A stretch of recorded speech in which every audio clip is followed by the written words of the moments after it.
السلام عليكم.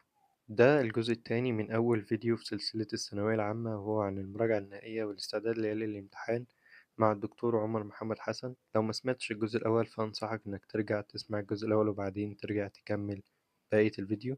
بدون مقدمات خلينا نبدأ الجزء التاني. أنا عايز بقى ناخد مادة ما اتكلمنا عن العربي والإنجليزي كده، اللغات انتهت لأن الفرنساوي خلاص ما بقاش بيضاف للمجموع. عايزين ننتقل للبعبع بقى بالنسبة لناس كتير، وبالنسبة لي أنا شخصيا الفيزياء.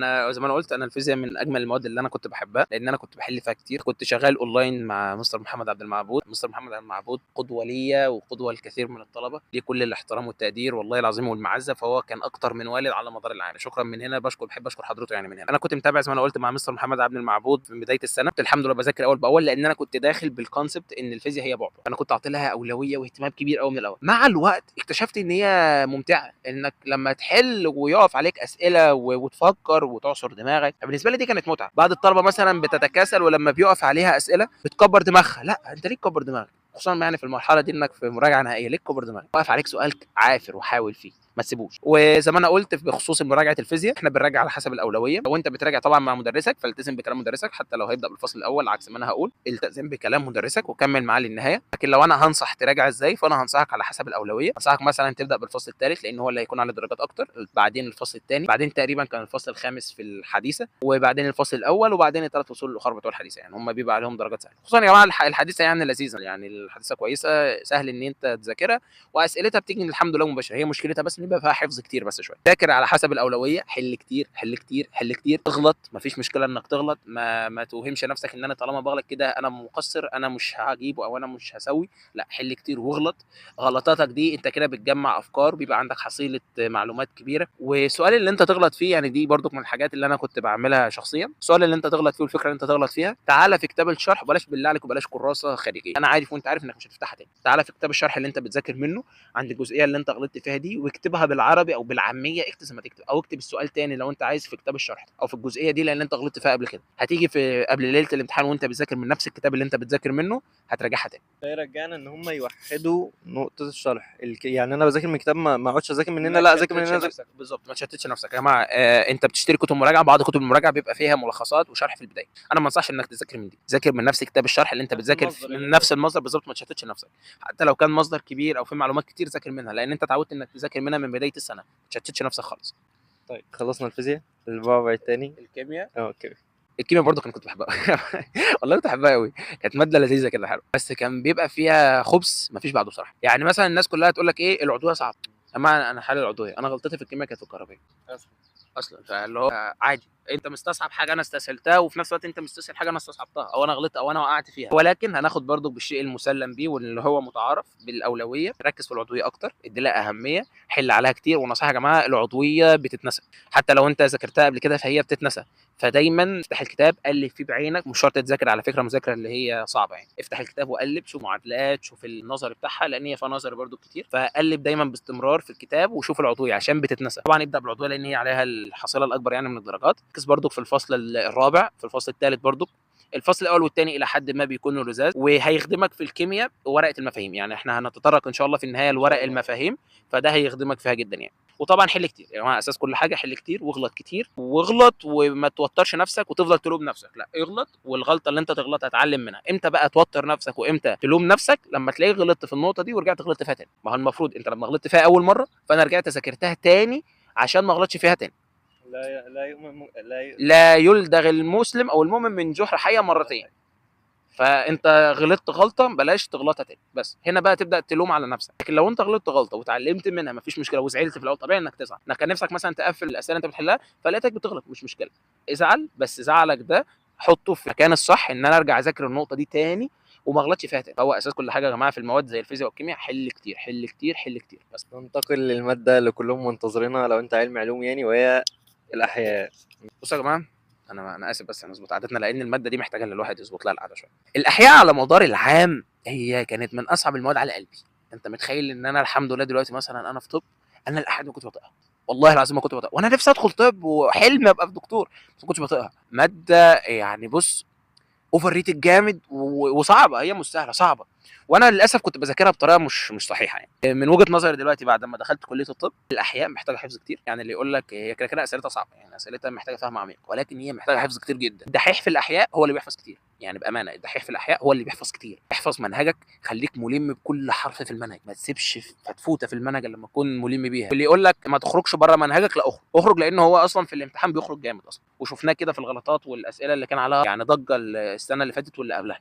اخرج يا باشا. واللي يقول لك مثلا ما تسمعش الدكاتره، انا من وجهه نظري افضل ناس بتشرح احياء في النظام الجديد هم الدكاتره، باحترامي لكل الاساتذه طبعا كلهم على راسي واساتذتنا الافاضل، لكن الدكتور الى حد ما هو ملم بجوانب الموضوع اكتر. يقول لك لا ما تسمعش الدكاتره، لا اسمع دكاتره والدنيا هتبقى زي الفل يعني ما تقلقش. وحاجه كمان، الاحياء عايزه حل كتير، ممكن اكتر كمان من الفيزياء والكيمياء، لان انت مثلا في الفيزياء والكيمياء فانت بتحل على قانون، مهما اختلفت مساله فانت عارف ان نهايتها بالقانون، فانا بحاول ادور على معطيات القانون وبوصل ناتج في النهايه. لكن الاحياء يا جماعه بيلعب فيها في اللغه العربيه، بيلعب في الصور، بيلعب في الرسومات البيانيه، فانت محتاج انك تتعرض لاكبر عدد من الافكار. يعني ممكن الاحياء ده اكتر ماده انا حليت فيها كتب، حليت فيها 4 كتب، واكتر ماده نقصت فيها يعني والله انا حليت 4 كتب في الاحياء، واكتر ماده انا نقصت فيها. فده شوف مش مقياس نهائي اهو. فاحفظ منهجك كويس، حاول تكون شاطر في انك تربط ما بين الفصول. يعني مثلا حضرتك اكيد عارف ان الهرمونات مثلا مرتبطه بالتكاثر، بعض الهرمونات مثلا مرتبطه بالمناعه، الدعامه والحركه مثلا في بعضها مرتبط بالمناعه، وهكذا. اربط دايما ما بين الفصول. هنا الشاطر في الاحياء هو اللي بيعرف يربط ما بين الفصول، يعرف يستحضر المعلومه. لان انت في الامتحان انت مثلا بتسال في الهرمونات، بعدها سؤال في التكاثر، بعدها سؤال في المناعه، بعدها سؤال في البيولوجيا. انت محتاج انك تكون مذاكر كويس، حافظ منهجك كويس، تعرف تتنقل ما بين الفصول بسلاسه. يعني دي ميزه بتفرق ما بين طالب للتاني، ان هو ملم بالجوانب الموضوع كلها وحل كتير وقدر يتنقل ما بين المواضيع بسلاسه. احياء عايزه حفظ كتير، عايزه تلم بكل جوانب الموضوع كامله، وطبعا عايزه انك تجرب وتغلط كتير. على فكره الغلط في الاحياء ميزه كبيره جدا يا جماعه، الغلط في الاحياء وان انت تشوف افكار وتتعرض لافكار كتير دي ميزه كبيره جدا. وهنا بقى يجي دور كتاب الشرح، انت تغلط فيه لان هي دي فكره. يعني هنا دي بقى ما عادش قانون او مساله، لا دي فكره بحد ذاتها، تقوم كاتبها باللغه العربيه او بالعاميه، شوف انت هتفهمها ازاي، المهم انت تبقى فاهمها، بس اكتبها في كتاب الشرح عشان ترجع في النهايه وتذاكر الفكره دي من تاني. بس كده بكل بساطه. طيب، ننتقل بقى لنقطة وهي سؤال مهم. الناس اللي جابت كتب كتير ومحتارة، عادي لو اشتريت كتب كتير احنا تطرقنا ليه، بس انا عايز اجابة. عادي لو اشتريت كتب كتير وما حلتش فيها او لسه ما فتحتهاش، عادي ولا لا؟ اقول جمله لسه قايلها من شويه، راعي حال اهلك، الدنيا ما عادتش. لا انا جبت خلاص. يعني انت خلاص، انت اه انا جبت. انت اضطريت. لما هنا بقى ده ليه كنت تجيب كده من الاول؟ يعني انا لو كنت سمعتني، او شوف لو كنت صبرت وسمعتني كانت الدنيا ما كانتش هتبقى كده. لا انا انصح اللي انت تجيب كتاب بكتاب.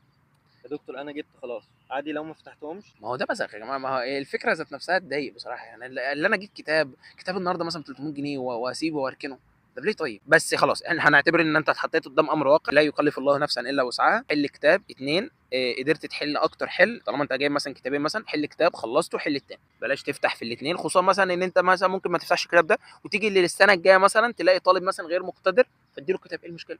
او يبقى انت ما استفدتش بس انت افدت طالب تاني. انت فاهمني؟ حل بالتوالي، بلاش تحل بالتوازي من وجهه نظري. توالي، وانتوا يعني دارسين فيزياء عارفين توالي ورا بعض. خلص ده وبعدين خش على ده، بلاش تحل في الاثنين وتشتت نفسك، تقول مثلا انا هحل الفصل الاول من كتاب كذا واحل الفصل الاول كمان من كتاب كذا. لا لا، حل كتاب خلصه، جمع كل افكاره وبعدين حل في التاني. ولو انت خلاص مضطر وجبت الكتب، ما تحلش بالتوازي زي ما انا قلت، حل كتاب ورا كتاب ورا كتاب. ننتقل بقى لنقطة كتيب المفاهيم. احنا كنا ادينا نبذة بسيطة عنه، عايزين بقى ننتقل لكتيب المفاهيم بقى بشكل عام. انت كعمر كنت معتمد عليه ولا كنت بتستخدمه زي في المذاكرة او في الامتحان؟ انا طول السنه ما فتحتش كتيب المفاهيم، ولكن جيت في فتره حل الشوامل او في الفتره النهائيه اللي هو من بدايه شهر 5، بدات ان انا الف فيه، اشوف مثلا هو فيه ايه، اشوف ايه اللي ناقص فيه علشان اركز عليه. ما هو بحيث لو احتاج، يعني لو انت احتاجته في وقت الامتحان تبقى عارف حتى مكان المعلومة فين. هم وفروا لك ميزه ما تستغناش عنها. بعض المدرسين يقولوا لك ذاكر انت بنفسك واحفظ منهجك كويس وما تعتمدش على كتاب المفاهيم. انت ما تعتمدش على كتاب المفاهيم، لكن هو خلاص ربنا عطاك هبه او نعمه. يعني انا من وجهه نظري هو هبه من ربنا سبحانه وتعالى، استغلها. ايه المشكله لو انت ما استنفعتش منه؟ مش هيضرك في حاجه.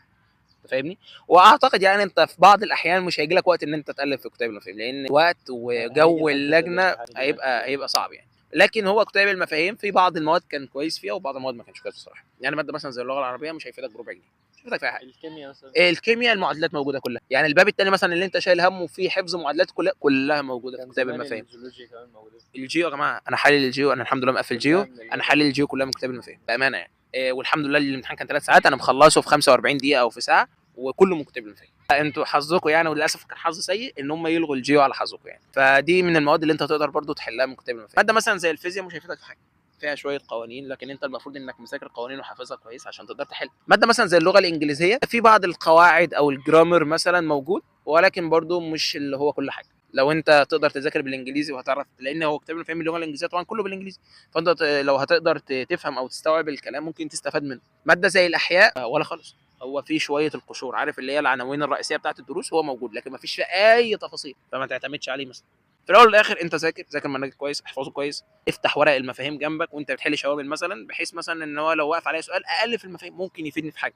لكن ما تحطش اعتمادك الكامل على كتاب المفاهيم، لا للاسف مش هيفيدك قد كده يعني. طيب نخش بقى على الناحيه النفسيه والسوشيال ميديا. كنت بتتعامل ازاي مع السوشيال ميديا والموبايل؟ ازاي في الفتره دي كنت بتتعامل معاهم؟ وازاي كنت بتفصل من ضغط السنه والدراسه؟ بصوا يا شباب، اقول لك تاني، من ترك شيئا لله ابدله الله خيرا منه. السوشيال ميديا من الحاجات اللي بقت جوهريه في حياتنا، خصوصا احنا الشباب الفتره دي بقينا بنضيع عليها وقت كتير، وتلاقي ان الوقت بيستنزف منك وانت مش حاسس. يعني انت ماسك التليفون بتاعك بتقول انا هفصل مثلا 5 دقائق، انا وانت عارفين ان هم مش هيبقوا 5، انت من غير اي احساس، او انت كنت مغيب، تلاقي الساعه عدت، ساعتين عدوا وانت ما انتش حاسس. فانا كتجربتي الشخصيه، انا ماسح مواقع التواصل الاجتماعي من بدايه السنه، سكه من ودغري. اول السنه من خالص. اول السنه خالص انا ماسك مواقع التواصل الاجتماعي من اول السنه خالص. ما كانش على التليفون بتاعي الا الواتساب واليوتيوب. انا زي ما انا قلت، انا بتاعت انا الدروس شغلي انا شغلي كله على اليوتيوب والتليجرام كمان، عشان برضو ما عشان انساش جروبات الدروس. جروبات الدروس بالظبط. وجيت في النهايه وكان قرار صعب عليا ان انا كمان مسحت الواتساب. يعني انا جيت من اول شهر 2 وعندي دليل والله على كده، وزمايلي يشهدوا على كده، ومسحت الواتساب وقلت لهم لو حد احتاجني في اي حاجه انا مش هتاخر طبعا، اتصل عليا، وانا لو احتجت اي حد في حاجه هتصل عليه. وكان ليا صديق عزيز عليا كان بيقول لي مثلا اخبار الدروس اول باول، يعني بارك الله فيه، انا من هنا بوجه له التحيه، هو عارف نفسه عشان برضه مش هشهرك انا دلوقتي، والله عارف معزته عندي، ربنا يحفظهم يا رب جميعا. هو كان بيقول لي الحاجات اللي كانت في الدروس، فانا جيت في النهايه برضك ومسحت الواتساب. فانا نصيحتي ليك الفتره دي، حتى لو انت كنت سايب مواقع التواصل امسحها من دلوقتي، لان انا وانت عارفين ان هي هتستنزف وقتك ومجهودك، هتلاقي الوقت بيضيع، وهو وقتك في الفتره دي ثمين جدا، استغله في مذاكرتك، استغله يا سيدي. اللي انت لو حبيت تفصل اقعد مع اهلك بره، اكيد انت مقصر مع اهلك من بدايه السنه بسبب المذاكره، اقعد مع اهلك دلوقتي. حابب تفصل اقعد مع اهلك وتتكلم معاهم، حاورهم، هيهونوا عليك اقسم بالله. بعضنا بيجي في فتره وبيفقد الشغف، بيحس خلاص ان الحمل زاد على ظهره. خلي عندك يقين في قرار ربنا، واعرف ان ربنا سبحانه وتعالى لا يكلف نفسا الا وسعها، لا يكلف الله نفسا الا وسعها. ربنا طالما حطك في المكان ده، طالما حطك في الاختبار والابتلاء ده، اعتبره ابتلاء من عند ربنا، وانا حاسبك ان شاء الله من الصابرين. تحمل على نفسك واعرف ان ربنا سبحانه وتعالى رايد لك الخير. هو ربنا ما بيعذبكش او ما بيعيشك في شقاء، وفي الاول والاخر ده اختبار من ربنا. وانت اخترت طريق انك عايز تدخل طب او عايز تدخل اي كليه، طبعا مع احترامنا لكل الكليه، انت محتاج انك تتعب تبذل مجهود، فتحامل على نفسك وشد.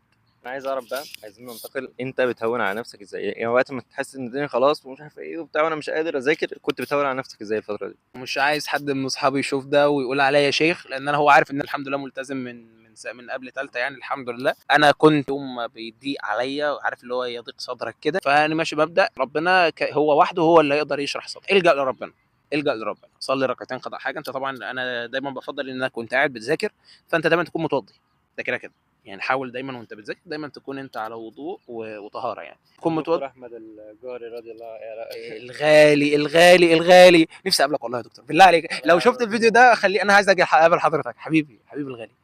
رضي الله عنه. حبيبي لا هو مش راضي الله عنه عليا، بس حبيبي جزاه الله خير. جزاه الله كل خير طبعا. دايما خليك على وضوء، يوم ما تحس ان خلاص ضاق صدرك صلي ركعتين قضاء حاجه، ادعي ربنا، الجا لربنا. ربنا سبحانه وتعالى هو وحده هو كفيل ان هو يشرح صدرك، هو اللي هيقدر يفتح نفسك تاني على المذاكره.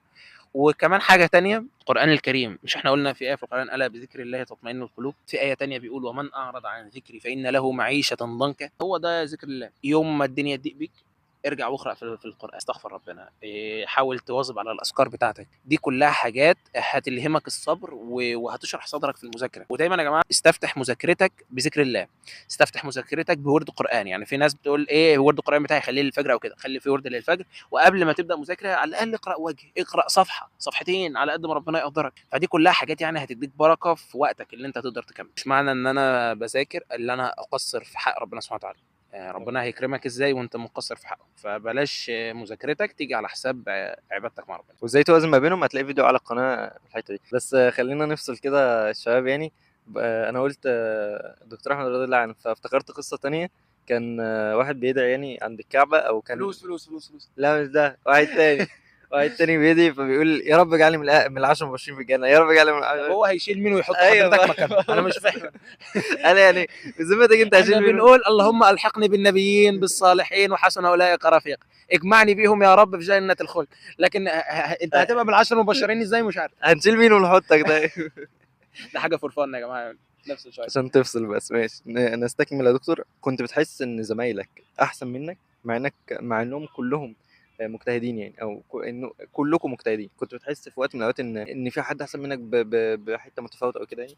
اكذب عليك لو قلت لك انا ما كنتش بغير في بعض الاوقات، لكن انا من جوايا انا عارف ان انا مش هقارن نفسي بحد، مش عشان انا افضل منهم، لكن انا عارف ان كل واحد ليه حكايته، ليه قصته، ليه طريقته في المذاكره، ليه حياته الشخصيه بتاعته او المنفصله.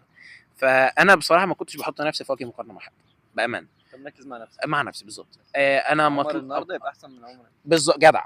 دي من الحاجات اللي انا ماشي بيها في حياتي حتى دلوقتي. انا ممكن مثلا مش اشطر واحد في الكليه دلوقتي، بس انا زي ما الدكتور لسه قايل دلوقتي انا مش بقارن نفسي بزمايلي، لان لو قارنت بنفسي فانا هطلع الخسران في النهايه. حتى لو انا كنت اشطر فانا هطلع خسران. ليه اضيع وقت ومجهودي وتفكيري بان انا عايز اجيب اعلى من فلان؟ لا، انا بقارن نفسي بنفسي امبارح. انا عايز اشوف انا ضفت ايه لنفسي النهارده، عايز اشوف انا اكتسبت ايه جديد النهارده، انا ضفت لشخصيتي ايه، حسنت في شخصيتي ايه، في مذاكرتي ايه، وهكذا. ودايما رضا الناس غايه لا تدرك. انت دايما مفيش حد هيجمع عليك، ولو انت شاطر فهتلاقي فلان فيه اشطر منك، لو انت مثلا كويس هتلاقي فلان بيعيب فيك برضك عادي. يا جماعه الناس ما اجمعتش على النبي صلى الله عليه وسلم، الناس ما اجمعتش على ربنا سبحانه وتعالى. لحد النهارده في ناس ملحده، ربنا يهديهم ويشرح صدرهم للاسلام. فما تستناش ان فلان يجمع عليك ويقول عليك شاطر. ولو انت ماشي بمبدأ في حياتك ان انا ببقى شاطر علشان رضا الناس او علشان فلان يقول عليا ده دحيح ده شاطر وكده، اقسم بالله هتيجي في فتره وهيحصل لك انتكاسه، وهتلاقي كل حاجه انت عملتها راحت. فانت دايما ما تحطش نفسك في وجه مقارنه مع حد، اسعى انك تقفل. انا مش بسعى ان انا اجيب اعلى من دكتور خضر، لا، انا بسعى ان انا اجيب الفول مارك. انا عايز اقفل. ما هو خلاص بقى انا قفلت، فلو خضر قفل ربنا يجازيه خير وربنا يوفقه، ما قفلش انا مش خسران حاجه. هو مش هيفيدني بحاجه لو هو نقص او لو هو كسب. او ممكن مثلا انت مع نفسك تقول ايه، ما هو لو نقص وانا مثلا نقصت بس هو نقص 3 درجات وانا نقصت درجه فانا احسن منه، لا انت كده مش احسن منه، انت كده مقصر، انت ليه ما قفلتش؟ فانت دايما ما تحطش نفسك في مقارنه مع حد، انت في مقارنه مع نفسك. قارن نفسك بنفسك امبارح، شوف انت ضفت ايه جديد لنفسك النهارده، واجتهد. اجتهد لنفسك، اجتهد انك بترضي ربنا سبحانه وتعالى بعلمك، وان انت عايز ربنا يستخدمك بعد علمك ده في فايده للناس. لو انا متوتر جدا علشان الامتحانات قربت ومش عارف ايه، اعمل ايه؟ نرجع ونقول الجأ لربنا في الاوقات اللي زي دي. اقعد مع اهلك، هتلاقي اهلك بيطمنوك مش بيحملوك فوق طاقتك. هم نفسهم انك تكون احسن حد في الدنيا، بس في الاول والاخر انت ابنهم، هيخافوا على صحتك. يعني انا والدتي لما كانت تشوفني قاعد بالوقت الطويل في المذاكره، هي عارفه والله العظيم ان النيه طيبه لله، ان انا نفسي افرحها. ووالدي برضه هم عارفين ان انا نفسي افرحهم، بس دايما كانوا يقولوا لي ما تحملش نفسك فوق طاقتك، نام ارتاح يا حبيبي دلوقتي واصحى كمل. انا كنت بحامل فوق نفسي عشان عايز اوصل الحمد لله لحاجه، لكن هي برضه في الاول والاخر صحتك اهم من ان انت تقفل، او من اهم من انك تجيب درجات عاليه. لان لا قدر الله انت لو جبت درجات عاليه بس كان على حساب صحتك انت مش هتكمل. استفدت انت ايه بدرجاتك بقى؟ انك نفسيتك اتدمرت او صحتك راحت. فانت دايما حاول تفصل. شوف انت بتحب تفصل ازاي. بعضنا بيفصل باللعب، بعضنا بيفصل بالفون، بعضنا بيفصل مع اهله. مع اني ما افضلش حته الفصل بالفون، لان انا وانت عارفين انك هتضيع وقت كتير. فحاول تشوف اي حل بديل تاني. انا من وجهه نظري الجا لربنا، صلي ركعتين قضاء الحاجه، افتح المصحف ابدا اقرا فيه، اذكر الله، حافظ دايما لسانك يكون رطب بذكر الله، واطلع اقعد مع اهلك. اكيد انت مقصر في حقهم من بدايه العام، اطلع اقعد معاهم اتكلم معاهم. حبيت انك خلاص بقى دق بيك قوي الدنيا ومحتاج تخرج، بيبقى معاك تايمر، انت عارف انا هخرج ساعه وراجع، لا زود ولا قلل، هي انت ليك ساعه، اطلع اخرج اتمشى، قابل اصحابك، العب ايا كان، وارجع بسرعه. المهم نفسيتك ثم نفسيتك ثم نفسيتك. السنه على قد ما هي سنه صعبه دراسيا، لكن هي نفسيا اصعب، نفسيا اصعب، لان هي انت من وجهه نظري هي سنه مصيريه. سنه مصيريه في الاول والاخر برضو انت بني ادم عايز تحقق حلمك، فهي سنه مصيريه ولها كل الاحترام ولها كل التقدير، لكن بلاش يجي على حساب صحتك ونفسيتك. حاول على قد ما تقدر تفصل وتبعد عن الجو المشحون بالطاقه السلبيه اللي انت تبقى عايش فيه ده. طيب هل حصل معاك قبل كده ان انت هتفتح فصول او دروس لاول مره في شهر 5 وكنت بتتصرف ازاي؟ ده سؤال، اول سؤال. ماشي. ولو انا بقى هبدا المراجعه من اول 5 اعمل ايه؟ انا كده ما سؤالين، خلي بالك. انا ما انكرش ان انا ما وصلتش الحمد لله للمرحله دي. يعني انا كنت اول عند باول. شهر 4 لا او مش شهر 3 انا كنت مفنش المنهج أول بأول. بفضل الله. يعني انا كنت بذاكر اول باول، لكن ممكن مثلا كنت مكروت في بعض الحاجات، لكن ما فتحتش فصول لاول مره في شهر 5. يعني مثلا في مواد مثلا على اساس يا جماعه احنا بنصور في حديقه عامه، فلو سمعتوا اي صوت، اي زعيق، اي دوشه، فاي صوت مثلا من العربيات على الطريق احنا بنصور في حديقه عامه يعني. نستكمل اللي كنا بنقوله تاني. انا الحمد لله كنت وصلت لشهر 3 وانا مفنش المنهج بتاعي كامل. في بعض المواد مثلا انا كنت مكروت في اجزاء منها، فادت لها اهميه اكبر شويه في النهايه، لكن ما فتحتهاش في الاخر. لكن انا بقى اقول لك بخبره كليه الطب، انا في فصول قبل ليله الامتحان ما فتحتش. ليه بقى؟ هقول لك ليه. مش معناه ان انا كنت مقصر او كنت مهمل فيها من البدايه، لكن انا كنت ماشي بنظام الاولويه. بمعنى انا مثلا خدت 5 فصول في الماده دي، فاول 4 فصول اللي هم دول مثلا عليهم درجات اكتر فذاكرتهم في الاول، وجه الفصل النهائي عليه درجتين مثلا، فاللي هو ايه، انت نفسك بتقول لك بناقص الدرجتين دول يعني، او انت مثلا ادي اهميه اكتر للفصول الصعبه اللي هتيجي، فممكن انت تيجي في الاخر مثلا وتقراه كده قراءه سطحيه، ويصادف مثلا الاسئله تيجي سهله فتحلها، او مثلا تغلط غلطه او عادي، الموضوع بيبقى بسيط. لكن انا طبعا ما انصحش بكده، انصحك طبعا تذاكر اول باول يعني. فلو انت مثلا في حاجات ما فتحتهاش يا جماعه، فتره المراجعه كفيله انك تذاكر المنهج من الاول وجديد تاني. وطبعا قلنا بلاش مذاكره اللي هي زي مذاكره اول السنه، ذاكر مذاكره الامتحان. مع فيديوهات ليالي الامتحان هتلاقي ان تو ذا بوينت، هتلاقي ان الحاجات المستر مركز على الحاجات اللي تيجي في الامتحان اكتر. الحشو الزياده اللي في بدايه السنه ده مش هتلاقيه، فركز في الحاجات دي قوي. السؤال الثاني كان ايه يا دكتور بعد اذنك؟ السؤال التاني، لو انا هبدأ المراجعة دي من اول شهر 5 اعمل ايه؟ يعني انا مش براجع دلوقتي، احنا دلوقتي في شهر 4 او في اخر 4. لو انا بقى هبدأ من اول 5 المراجعة. فكره انك تبدا من اول 5 ده معناه ان انت ماشي بدماغك من اول السنه، لان مع احترامي لكل الاساتذه ما فيش استاذ هيصبر عليك لحد شهر 5 ويبدا مراجعه. اساتذتنا ماكسيموم بيبدا من نص 4 او من اول 4، ده اللي هو خلاص. فانك تبدا مراجعه من شهر 5 فده كان تقصير منك بصراحه، او اللي انت قعدت تماطل او انت بتراجع لوحدك. تمام. وشوف هي دي برضو حاجه ثانيه اللي لسه كنا بنقول على الاونلاين، انك هتفضل تتكاسل وتتواكل وتماطل لحد ما تلاقي الوقت بيروح منك وانت مش قادر تنظم وقتك او مش قادر تعتمد على نفسك. فانا ما افضلش انك تسيب نفسك لحد شهر 5. لكن نفترض انك خلاص بقى كنت مقصر وخلاص حبيت ترجع، انت دلوقتي ده ما عادش اختيار، ده بقى قرار، انت مضطر انك تكمل وتعافر للنهايه برضو وتطلع باقل خسائر. هتضغط نفسك وانت اللي الزمت نفسك بكده، يعني انت اللي كنت سبب انك تضغط نفسك، فانت مضطر انك تضغط نفسك وتتحامل على نفسك وتطلع باقل خسائر. هتذاكر زي ما زمايلك بيذاكروا، بس بدل ما زمايلك بيذاكروا ساعه انت هتذاكر 2 بس مش اكتر، وان شاء الله ربنا يعني هيكرمك يعني باذن الله. ننتقل بقى لتنظيم اليوم. عندنا دلوقتي الأحسن أذاكر كام مادة في اليوم؟ ده أول سؤال. ولو أنا عندي محاضرة مثلا في المراجعة، فإحنا عارفين في المحاضرات بتاعة المراجعات بتبقى المحاضرات طويلة شوية، فأقسمهم على يوم أو يومين، ولا أخدهم كلهم قاعدة واحدة مثلا أو في يوم واحد؟ نصيحتي ليك في الحالات اللي زي دي، فانت بتذاكر على حسب الاولويه. بمعنى النهارده مثلا انا خدت 3 مواد، فانا محتاج ان انا اذاكر 3 مواد. ماشي يا خالد. منورنا يا خالد. أديك نسبة بالأرباح ما تقلقش. ربنا يبارك في عمرك. يا جماعه دي حاجه فور فن والله، يعني ما شاء الله ناس محترمين يعني، ربنا يحفظهم. كنا بنقول ايه؟ مذاكرتك بتذاكر كام مادة في اليوم؟ على حسب الاولويه. زي ما احنا قلنا مفيش مقياس بالساعات، مفيش مقياس برضه بالمواد، على حسب الاولويه. انا مطلوب مني النهارده ان انا اذاكر 3 مواد، فانا هتحامل وهاجي على نفسي ان انا اخلص يومي يخلص وانا مخلص 3 مواد. خلصتهم في 5 ساعات، خلصتهم في 6 ساعات، خلصتهم في 12 ساعه واكتر من 12 ساعه، تحامل على نفسك وكمل. بلاش تسيب لبكره، لان بكره مثلا لو انت النهارده سبت جزء لبكره، فانت بكره بتاخد جديد برضه، فيبقى كم كبير، هتلاقي الكم بيزيد عليك وانت عمال ترحل جزء بجزء لليوم اللي بعده. فلا، انت خلص المطلوب منك النهارده اول باول. واعرف ان طالما برضك ربنا حطك في المكان ده فانت هتقدر تخلص، انت قدها باذن الله، ولا يكلف الله نفسا الا وسعها، ما تقلقش انت قد كل حاجه. المحاضرة بتاعت المراجعة أقسمها المحاضرة بتاعت المراجعة نزلت أقسمها على يومين ولا أخدها كلها قاعدة واحدة؟ على أو يوم حسب، واحد يعني؟ على حسب. هقول لك حاجه، يعني مثلا ما ينفعش مثلا المستر يكون شرح فصل كامل مثلا زي الفصل الثالث في محاضره وانت بتقول لي انا هاخد الفصل الثالث كامل النهارده، لا، هنا ما افضلش. لكن مثلا ما يبقاش المستر شارح درس او درسين وتقول لي هقسمهم على يومين، لا، مش مستاهل. على حسب الكم يعني. الكم اللي انت واخده خلاص، لو هتقدر تكمله النهارده خير وبركه. على فكره غيري مثلا ممكن يذاكر الفصل كامل في يوم، ايه المشكله؟ ايه المشكله طالما عنده الوقت والمجهود ان هو يقدر يعمل كده؟ والمقدرة. ايه المشكله؟ لكن انا بكلمك ان ما تحملش في قطاطك. لو الكم كبير قوي قوي خليه على يومين، لكن لو هتقدر تخلصه في جلسه واحده وهتيجي على نفسك فيها فتعالى على نفسك، ده هيوفر عليك الفتره الجايه. طيب فاهمني؟ احنا قربنا بقى خلاص، خلصنا مرحلة المراجعة النهائية يعتبر، وقربنا على الامتحانات نفسها. تمام. ازاي استعد ليالي الامتحانات، وازاي اضمن ان اكون لامم كل حاجة قبل الامتحان؟ بعض اساتذتنا او لو كلهم طبعا بيجي في النهايه وبيفنش منهجه قبل الامتحان بحوالي مثلا اسبوعين. فانت داخل الامتحان وانت مخلص منهجك بالكامل، يعني ما تشيلش هم ان انا هدخل الامتحان وانا ناقص حرف. لا، كل اساتذتنا يعني ربنا يحفظهم هيكونوا مفنشين منهجيهم كامل قبل الامتحان. فانت بقى في ليالي الامتحان ده بيكون ليالي الحصاد. انت بتحصد ما او بتجني ما زرعته طول العام.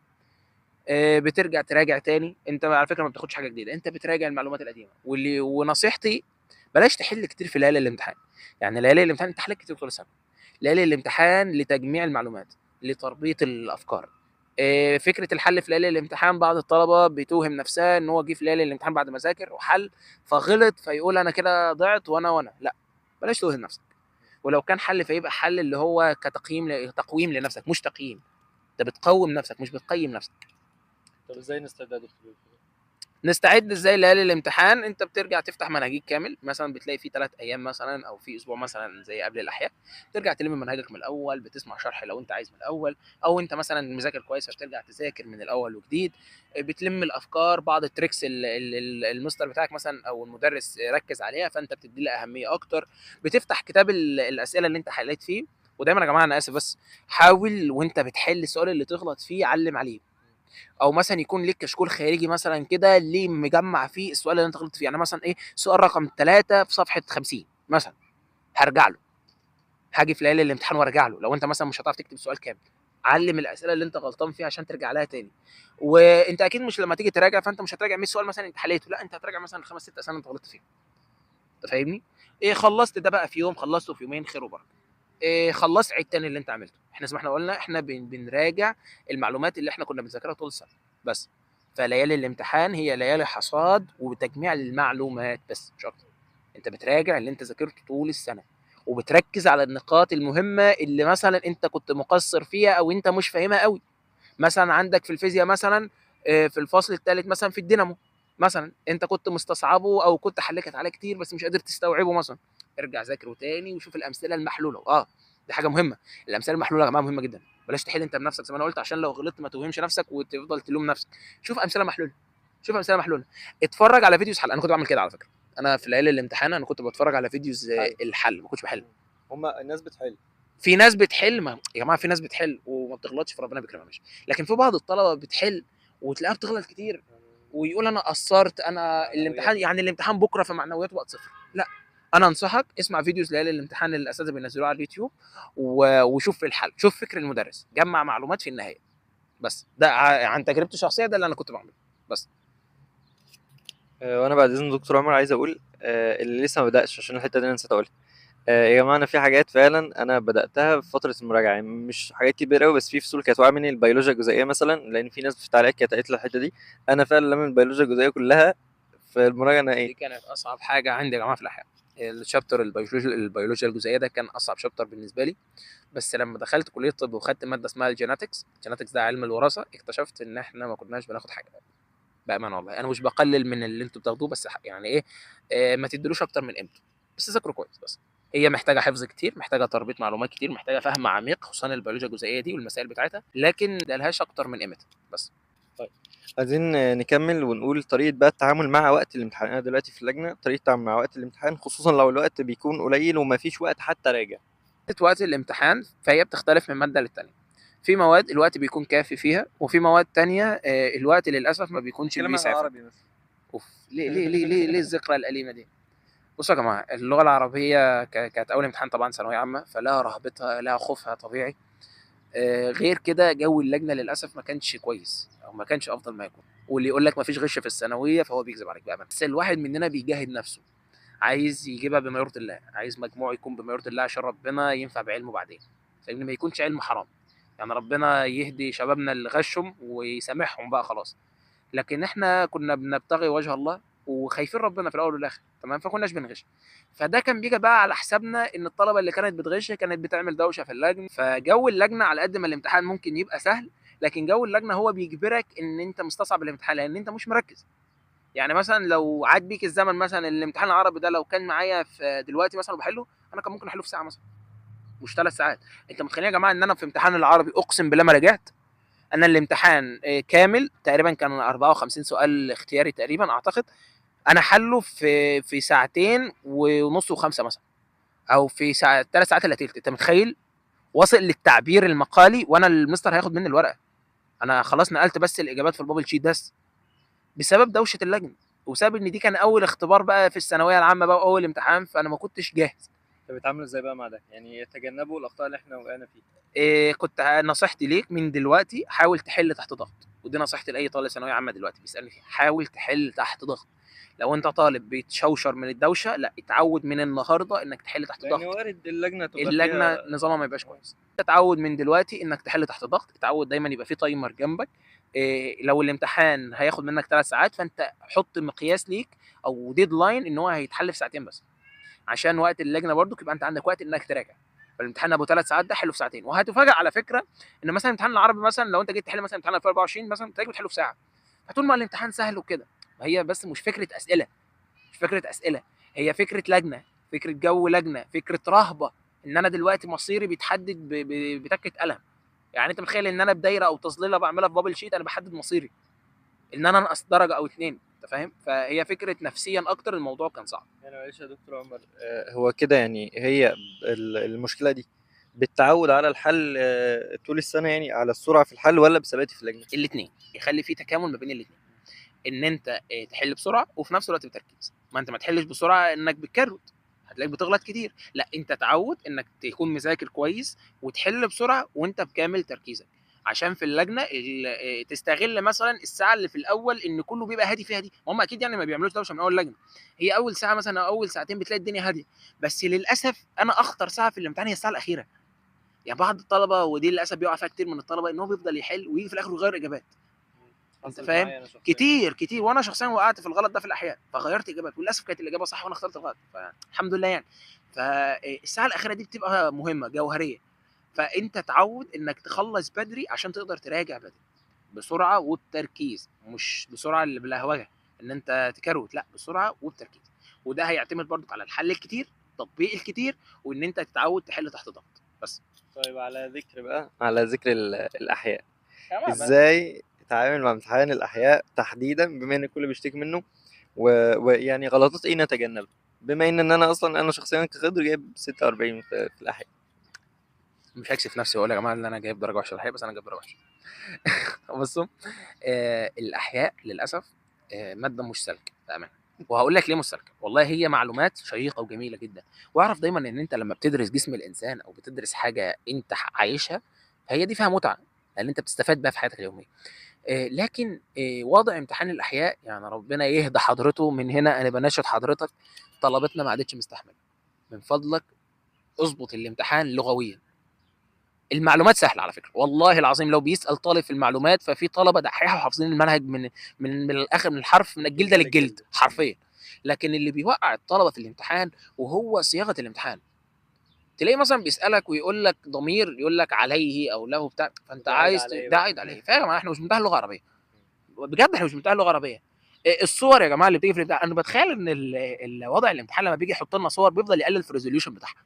ليه؟ طيب ما تجيب لنا صور واضحه بجد والله، يعني ليه؟ الرسومات البيانيه هات لنا رسومات بيانيه واضحه يا جماعه. لكن كمعلومات وماده، لا الماده جميله والله، والله الماده جميله وسهله يا جماعه، يعني معلومات تتحفظ وسهل تتلم، بسيطه. ايه الغلطات اللي وقعت فيها في الامتحان بتاع الاحياء فاحنا نتجنبها بقى؟ اللي يحل يا جماعه سؤال من اول مره بلاش يغيره، لان هقول لك حاجه، فكره انك تختار الاجابه في اول مره وانت لسه بكامل تركيزك، فده معناه ان انت اخترتها عن طريق استنباط واستنتاج معين، يعني انت ما اخترتهاش بالهبد، انت فكرت واخترت. فنصيحه بلاش تغير، فاهمني؟ فنصيحتي ليك في امتحان الاحياء بالذات، لان ده اكتر ماده الطلبه بتغير فيها اجابات، لان تفاجئ مثلا ان في اجابتين الاثنين نفس صح، الاثنين صح. يا جماعه والله الاثنين صح، اعمل ايه طيب؟ فركز كويس، هتلاقي مثلا في كل اجابه كده في حاجه غلط والله. وده على فكره لما خرجت من الامتحان اكتشفت ان في كل سطر كده في حاجه فعلا بتغلط الاجابه دي. يعني وضع الامتحان برضك مش صغير. مستشارين اللي واضعين الامتحان يا جماعه دول دكاتره كبار، هم مش صغيرين يعني. ممكن مثلا ما يحالفهمش التوفيق في بعض سؤال او اتنين مثلا ويخرجوا بره المنهج، او الصياغه ما تكونش افضل ما يكون، لكن هم لهم كل الاحترام، دول اساتذه كبار، فهم عارفين كويس هم بيعملوا ايه. فلو شاكك في اجابتين ركز كويس في الاول واختار اجابه وبلاش تغيرها. نصيحه حتى والله لو هتطلع غلط صدق ضميرك هيأنبك وهتجلد نفسك بعد ما تخرج من اللجنه لما تلاقي اللي انت كنت حالل الاجابه صح وغيرتها. وده للاسف يعني دكتور خضر وانا وقعت فيه خصوصا في الاحياء. فادي منهجك على قد قيمته، المنهج بتاعك بسيط، ما تحملش نفسك فوق طاقتك وتشيل نفسك الهم، لان الهم جاي لك ما تستعجلش. ويا جماعه اللي هيقول لك اتعب في الثانويه ترتاح في الكليه فده بيخمك، مفيش الكلام ده. وانا اكبر مثال اهو. والله لا. الله المستعان. انا اكبر مثال بقول لك والله اهو. يعني الحمد لله احنا مسحولين كل اسبوعين بنمتحن، فالحمد لله. فما تحملش نفسك فوق طاقتها وادي لكل حاجه قيمتها بس. طيب هل الامتحانات بتيجي مستحيلة بقى زي ما بنسمع وكده، ولا هي قريبة من كتب المراجعة اللي احنا بنحلها طول السنة؟ لو مستحيله ما كانش الناس هتقفل. لو مستحيله ما كانش الناس هتقفل. ولو قلت لي فلان اذكى مني يبقى انت فاهم غلط، هو فلان بس اشتغل صح وكان منظم وقته والدنيا كانت تمام معاه. الامتحانات يا جماعه زي ما انا قلت هي الاسئله ما بتبقاش صعبه قد ما جو اللجنه ما بيبقاش كويس، قد ما انت بتبقى عندك رهبه وانت بتحل، لان انت زي ما انا قلت انت بسؤال بتغير مصيرك. بسؤال مثلا بدرجه ممكن يوديك مثلا من كليه كذا لكليه في حته ثانيه بعيده خالص وتبعد عن اهلك وتغترب.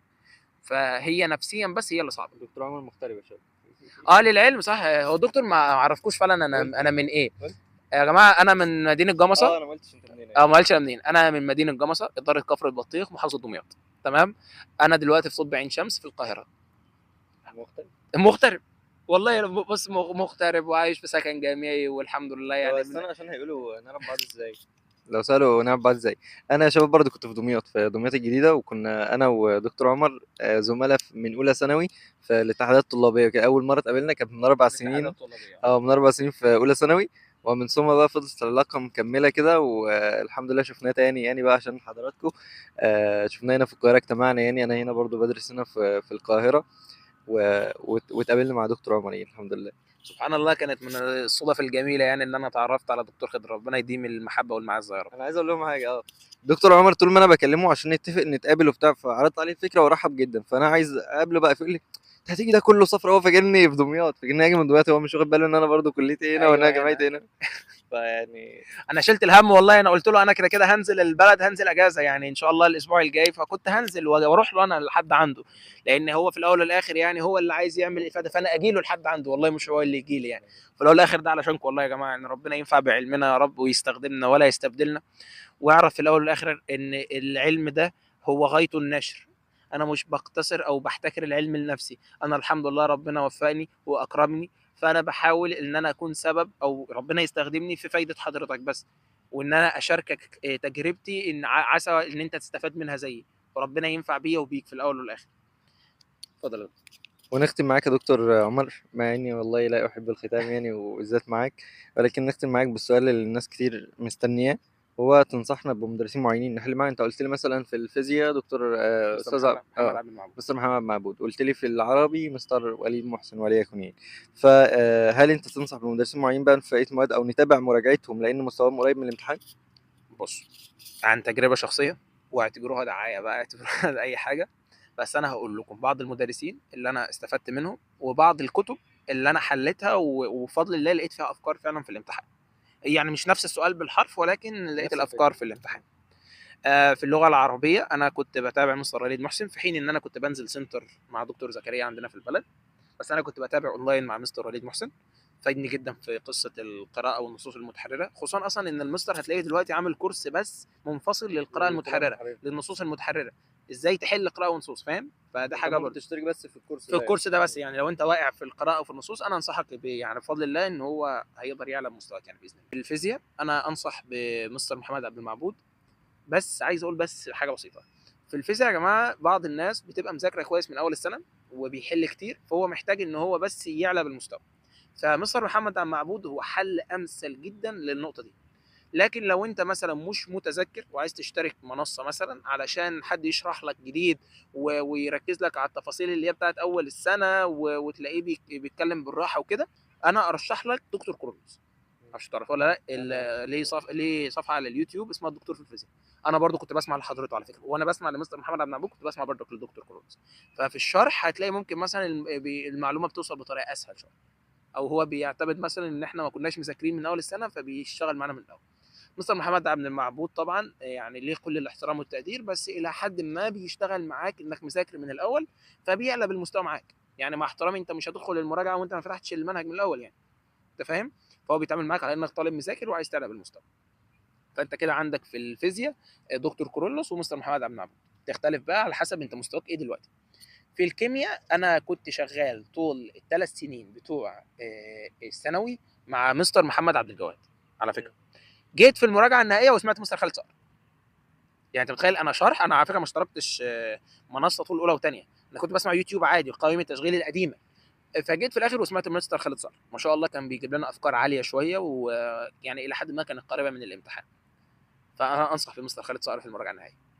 كده قلنا عربي، فيزياء، كيمياء، انجليزي احياء ماشي. الانجليزي عن تجربه شخصيه مستر عبد الحميد حامد، قناه فور مارك انجلش. الراجل ده يا جماعه عظمه، والعظمه لله طبعا، بس اقسم بالله عالمي. ايه ده؟ انا ما شفتش كده بامانه. جميل جدا، انا كنت جميل جدا جدا جدا. خصوصا حاجه كمان، يعني انا هقول لكم حاجه، انا ما بحبش شغل المذكرات، انا ما بقتنعش بشغل المذكرات. انا بحب الكتب اللي الناس كلها بتحلها. مستر عبد الحميد كان عامل مذكره وكان بيحل كتب كمان في الاخر. يعني هو كان عامل مذكره وكان بيحل مثلا كتاب نيو فريند، كان بيحل مثلا الزيتونه، كان بيجي مثلا يحل شوامل اي 1، كان بيحل الكتب. انا كنت بحب كده، وكان بيدي لنا كده لزمات وحاجات كده تريكي في الحل. وجيت والله بيجي منها، يعني في الاخر انت مش هيجي لك ولا ما هيجي لك اللي انت بتذاكره. عندك كمان محمود رضوان، محمود رضوان انجليزاوي ممتاز جدا برضه. يعني مؤخرا كان في مس لسه طالعه قريب اسمها مس مي الجمال. يا جماعه المس ده انا بتفرج عليها دلوقتي والله بشوف يعني عامله شغل جميل جدا، ممتازه جدا في فتره قصيره بسم الله ما شاء الله، وصلت لعدد كتير من الطلبه بيحبوها. حاجه برضه معايا ممتازه جدا. وغيرها من الاساتذه طبعا، احنا مش بنستثني اساتذتنا، ولو انت مكمل مع مستر خليك مكمل معاه، ما تجيش تشتت نفسك وعشان عمر قال لك فلان فانت تسيب المستر معاك وتكمل معاه. لا، طالما المستر معاك انت مختاره بارادتك وكويس كمل معاه للنهايه. تمام؟ فاحنا كده قلنا في اللغه الانجليزيه، قلنا فيزياء، قلنا كيمياء، كده لسه احياء. الاحياء استاذي قدوتي الغالي على قلبي دكتور احمد جوهري. حبيبي ومن هنا بنوصل لدكتور تحيه دكتور احمد، عايزين نتصور مع حضرتك بالله عليك. والله العظيم بحب حضرتك جدا يعني. وبقى يعني انا ماشي بحكمه حياتي اللي هي المتعه في الطريق مع حضرتك بامانه. مفيش بعد كده يا جماعه. حتى بعض زمايلي اللي انا باجي اكلمهم دلوقتي بقى في كلمات من دكتور احمد لسه معلقه معايا.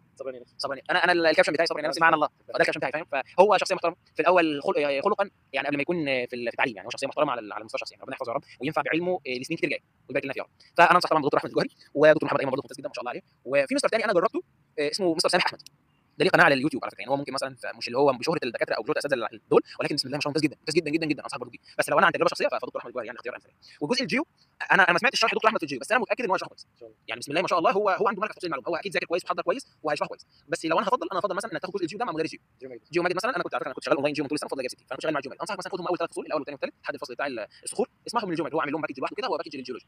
اسمع واسمع الاحياء مع دكتور احمد، حابب برضه تسمع الجيو مع دكتور احمد مفيش مشكله، انا باذن الله هيكون بيشرح برضه كويس. تمام؟ بس كده شويه بخصوص الكتب بقى. فانا هقول لك كتابين في كل ماده، يعني يفضل ان دول تحلهم الاول، لان بصراحه كانوا فادوني جدا. في اللغه العربيه كتاب كيان وكتاب بيان، وابدا بكيان الاول، ما تبداش بيان لان بيان مستوى اعلى شويه، فهتلاقيك بتشايل نفسك او بتغلط كتير في بيان، فانت ابدا بكيان الاول وخلصه وبعدين حل كتاب بيان. في اللغه الانجليزيه انصحك بكتاب الزيتونه، كتاب الزيتونه ممتاز جدا، وكتاب ماي نيو فريند ممتاز جدا برضه. بعض الكتب ثانيه زي اي 1 والمعاصر برضه ممتازه، بس دول عن تجربه كانوا كويسين. في كتاب برضه كتاب اسباير ممتاز برضه، بس انا يعني افضل كتاب الزيتونه وكتاب ماي نيو فريند. في الفيزياء كتاب نيوتن وكتاب الوافي. كل الناس بتحل كتاب الامتحان، بس انا من وجهه نظري الاسئله هي نفس بتاعت كتاب اول سنه، يعني ما غيرش كتير في الافكار.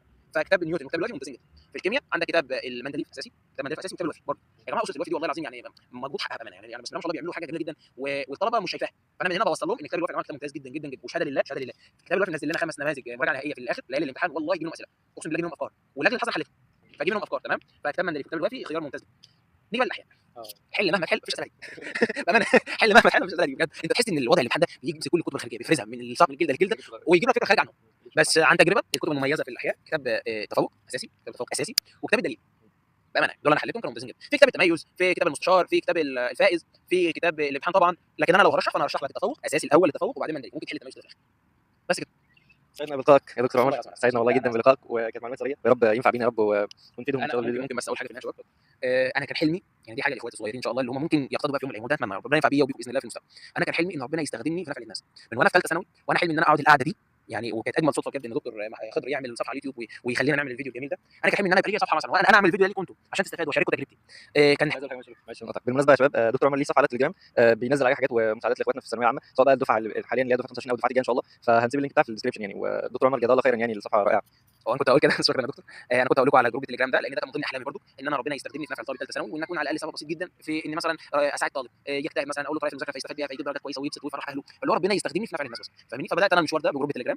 الجروب اسمه بخطوه نبدا الحلم. يعني هي كانت جمله انا استنبطتها بس من حياتنا اليوميه، ان انت بدايه الغيث قطره، بدايه الغيث قطره. فانت بخطوه فعلا وتحط رجلك على طريق صحيح تقدر توصل باذن الله اللي انت عايزه. وانا قلت ان هي بخطوه على اساس ان انا هكون مساعد باذن الله، وربنا يجعلني سبب في مساعده الطلبه، فاهمني؟ فدي كانت برضه من ضمن الحاجات اللي انا بحلم بيها، فبداتها بحوار الجروب. والله النيه طيبه لله، ان انا نفسي اعمل حاجات كتير، بس يا جماعه احنا مجهدين في الدراسه، يعني احنا لسه في سنه اولى طب، فالموضوع صعب شويه، لسه ما تاقلمناش، في نفس الوقت احنا برضه مغتربين، فنفسيا لسه برضه مش افضل ما يكون. ولكن ان شاء الله الفتره الجايه نحاول انا ودكتور خضر نشارككم تجاربنا اليوميه، حتى كمان في اللي عايز يسال عن طب برضه هنشاركه تجربتنا ان شاء الله في كليه الطب. وان شاء الله من بدايه العام الدراسي القادم هنكون مع دفعه 2026 باذن الله تعالى.